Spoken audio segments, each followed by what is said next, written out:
Hi, welcome to my school journal. I recently learned that journaling is a good thing to do when you're feeling overwhelmed, so I've decided that I'm going to journal every single night about stuff that happens in school because it's overwhelming.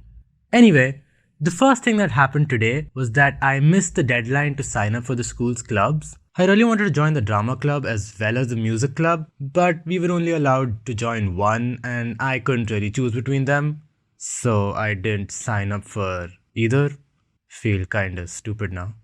We've been studying decision theory for the last couple of weeks in school. If you don't know, decision theory is the study of strategically making the best possible decisions in different scenarios. It uses maths and probability and stuff to calculate what decision in a given situation will give you the best result.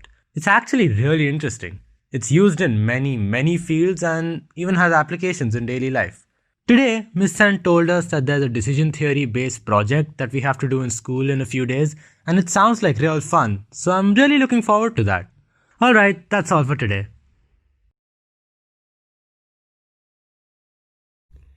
It's funny how the hardest decision of my day is whether I should eat Nestle cornflakes or Kellogg's cornflakes for breakfast. I mean, they're basically the same thing. Anyhow, it turns out that there are a lot of paradoxes that stem from decision theory, and Miss Sen is really interested in them. We learnt about Kafka's toxin puzzle today, in which someone offers you a lot of money if you only intend to drink a poison that will cause you pain but won't kill you. The catch is that you don't actually have to drink it. You'll get the money if you just intend to drink it. The paradox is that can you intend to drink the poison right now if you know you're going to not drink it after you get the money? Apparently, this is a highly debated question. But to be honest, I personally don't like this direction we've taken because while decision theory is really fun, paradoxes are just fun little mind games. They don't actually happen in real life, so I feel like learning about them is kind of pointless. On a brighter note, remember that project I mentioned yesterday? Well, it turns out that the school is giving a monetary reward to the student with the best idea. So that's pretty amazing. It's all I've been thinking about today, but I haven't come up with anything yet. Anyway, that's all for today.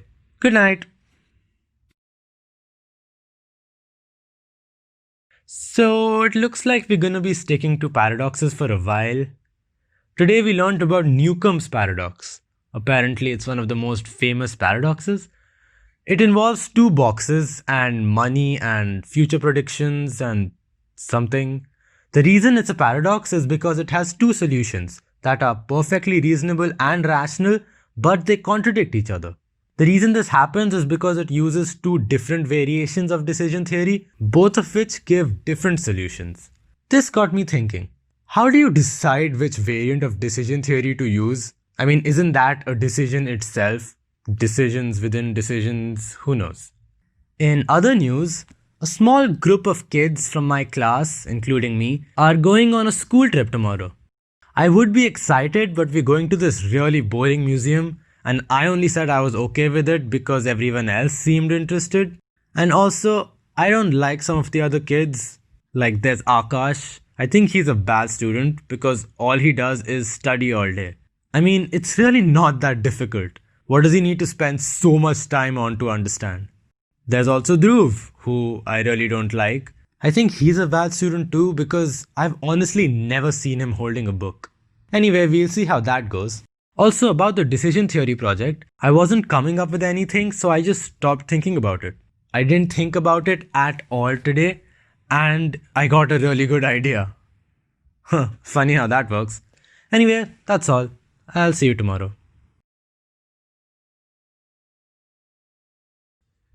Today was awful. Firstly, the project making assignment was today, but guess what? Miss Sen was misinformed. There never even was any monetary reward. I didn't even bother putting in any effort after I got that news. After that disappointment, we went to the boring museum, and I was quite surprised because it was even worse than I had imagined. And the most annoying part? When we got back, everyone started complaining about how bad it was and blaming it on each other. As it turns out, none of us wanted to go there in the first place, but everyone thought that the others did, so no one said anything when Miss Sen suggested the place. The entire ordeal was just such a waste of time. And to top it all off, once class started, Miss Sen went on about her paradoxes again. I was so annoyed by that point, I actually asked her what the point of learning all this was, if there even was any. She told me to go home and look it up because apparently paradoxes are all around me. That's great. Well, tomorrow's a holiday, so I'm going to do just that so then I can go and tell her how wrong she is and how pointless her little puzzles are. Okay, I was wrong. Like, very, very wrong. I spent most of today reading about all these different paradoxes. Turns out there are many more of them than I had thought. Some are really interesting too. Like there's this one called the St. Petersburg paradox. It's like a casino game from which you can potentially win an infinite amount of money. But the paradox is that despite this, nobody wants to play it. It's genuinely fascinating. Some of these paradoxes are found in regular life too. I read through the last 4 days in this journal and literally found 7 different paradoxes. Don't believe me? Here, let me show you.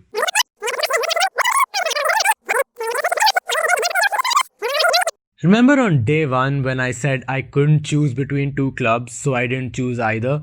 Well, that's a paradox called the Buridan's ass paradox, which states that you cannot rationally and logically choose between 2 equally appealing and desired options. Then on day 2, I told you I couldn't choose between 2 cereals because they were nearly the same. Well, that's also a paradox. Called Fredkin's paradox, it states that the more equally attractive 2 alternatives seem, the harder it can be to choose between them. This paradoxically results in us spending the most time on the least important decisions. Moving on to day 3. When I told you about Newcomb's paradox, remember how I found it odd that you had to decide between different decision-making models?